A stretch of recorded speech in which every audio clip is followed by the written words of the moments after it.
Hi guys, I'm Yashovardhan and today 2nd of July 2025 और हजेल आईसीएडमी के platform से हम लगातार करंट से आपको रूबरू कराते हैं, आपको अपडेट कराते रहते हैं। और आज एक बड़ा मुद्दा चर्चा में है, वो ये है कि आतंकवाद के मुद्दे पर भारत को मिला क्वाड का सहयोग।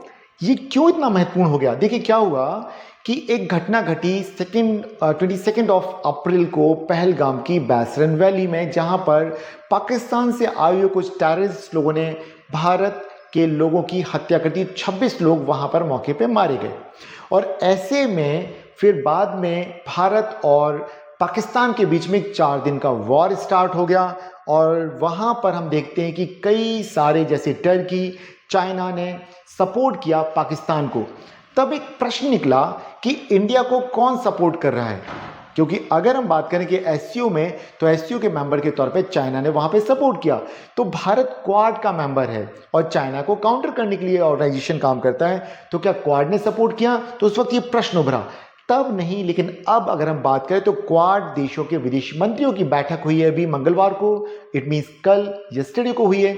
और यहां पर हमें इन सभी का समर्थन प्राप्त हुआ। तो अगर हम बात करें कि क्या हुआ, तो भारत, जापान, अमेरिका और ऑस्ट्रेलिया, इन सभी ने एकजुटता दिखाई है। और ये जो क्वाड है, ये क्या, इसे समझ लीजिए, इसमें जापान है, ऑस्ट्रेलिया है, इंडिया है और यूएस है। इट मीन्स ये इंडो पैसिफिक रीजन का एक बहुत बड़ा एक ऑर्गेनाइजेशन है।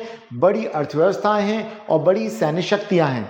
और ऐसे में एक और चीज जुड़ जाती कि ये जो जितने भी देश हैं, चाइना को कहीं ना कहीं अपना प्रतिद्वंदी मानते हैं। तो चाइना को काउंटर करने की रणनीति के तौर पर भी देखा जाता है। जिस तरह से चीन ने भारत को घेरने के लिए स्ट्रिंग ऑफ पर्ल्स की नीति अपनाई है, या हम बात करेंगे जो economic corridors, belt and road initiative जैसे पहलुओं से वो दुनिया के सभी देशों में इंफ्रास्ट्रक्चर को डेवलप कर रहा है और भारत को लगातार घेरता चला जा रहा है। तो भारत ने भी यहाँ पे क्वाड का मेंबर बन के अमेरिका के साथ, जापान के साथ, ऑस्ट्रेलिया के साथ चाइना को काउंटर करने की स्ट्रैटेजी पे चल रहा है। अब यहाँ क्या हुआ हम देखते हैं। क्वाड ने एक संयुक्त बयान जारी किया, जहां पर हम देखते हैं कि भारत के विदेश मंत्री एस जयशंकर, अमेरिका के विदेश मंत्री मार्को रूबियो, ऑस्ट्रेलिया के विदेश मंत्री पेनी वोंग और जापान के विदेश मंत्री ताकेशी इवाया शामिल हुए। और इन्होंने, चारों नेताओं ने आतंकवाद के खिलाफ सख्त रवैया अपनाने की बात की और इंडो पैसिफिक रीजन में पीस और स्टेबिलिटी की बात की। इट मींस जो प्रश्न उठाए जा रहे थे कि चाइना ने और टर्की ने पाकिस्तान की सोवरेनिटी को प्रश्न बना करके उसको सपोर्ट किया था, बट इंडिया को उस समय सपोर्ट करने कोई नहीं आया था। तो वो जो स्पेस था, जो वैक्यूम था, इन सभी देशों ने उसको भर दिया। इट मींस एक चीज और यहां पे पता चलता है कि जब भी बात आती है कि इंडो पैसिफिक रीजन में पीस और स्टेबिलिटी को बनाने की, तो वहां पर क्वाड का यही मेन ऑब्जेक्टिव है, यही लक्ष्य है कि इस पूरे एरिया में आतंकवाद और रीजनल इंसर्जेंसी को ना बढ़ने दिया जाए और इस पूरे इलाके को ओपन रखा जाए, खुला रखा जाए, फ्री रखा जाए, किसी भी दूसरे देशों के प्रभाव से मुक्त रखा जाए।